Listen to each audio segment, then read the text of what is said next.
আজ আমি কোথায় এসেছি এটা হয়তোবা আমি বলার আগে আপনারা বুঝে গিয়েছেন। তো ভাই আপনারা ঠিকই বুঝেছেন, আজকে কিন্তু আমি ফ্রেন্ডস ক্যাফে রেস্টুরেন্টে চলে এসেছি। দোহা নবগঞ্জে যারা আছে তারা সবাই হয়তোবা এই রেস্টুরেন্টের লোকেশন জানে। এটা হচ্ছে ফ্রেন্ডস ক্যাফে রেস্টুরেন্ট আর এটা হচ্ছে ঢাকা দোহার বিলাসপুরে অবস্থিত।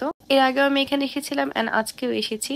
আজকে মূলত আমরা ফুচকা আর চাটাই ট্রাই করতে এসেছি। তাদের ওয়েফার কাপ চাটা কিন্তু পুরো দোহা নবাবগঞ্জে অনেক বেশি ভাইরাল, কারণ এই চাটি কিন্তু আপনি কাপ সহ খেতে পারবেন। আর তাদের কিন্তু বাইরে বসার পাশাপাশি ভিতরেও কিন্তু বসার জন্য সুন্দর জায়গা রয়েছে।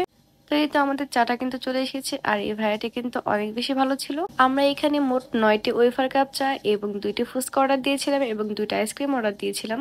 তো এটা হচ্ছে ওয়েফার কাপ চা, যেটার প্রাইস ছিল হচ্ছে 50 টাকা। এন্ড এটা কিন্তু আপনারা কাপ সহ খেতে পারবেন। তো খাওয়া দাওয়া যেহেতু শেষ, একটু ঘুরছিলাম আর এই গেটের এই লাইটিংটা আমার কাছে অনেক বেশি ভালো লেগেছে, তাই ভাবলাম এখানে গিয়ে একটু ভিডিও করি। আর হ্যাঁ, এই রেস্টুরেন্টে কিন্তু এর আগেও আমি একবার এসে ঘুরে গিয়েছি। তাদের ওয়েফার কাপ চাটা আমার কাছে অনেক বেশি ভালো লাগে। তো ভিডিও শেষে আমি আপনাদেরকে লোকেশনটা আবার একবার বলে দিচ্ছি। এটা হচ্ছে Bilaspur Ghat, Dohar, Dhaka. Friends cafe and restaurant.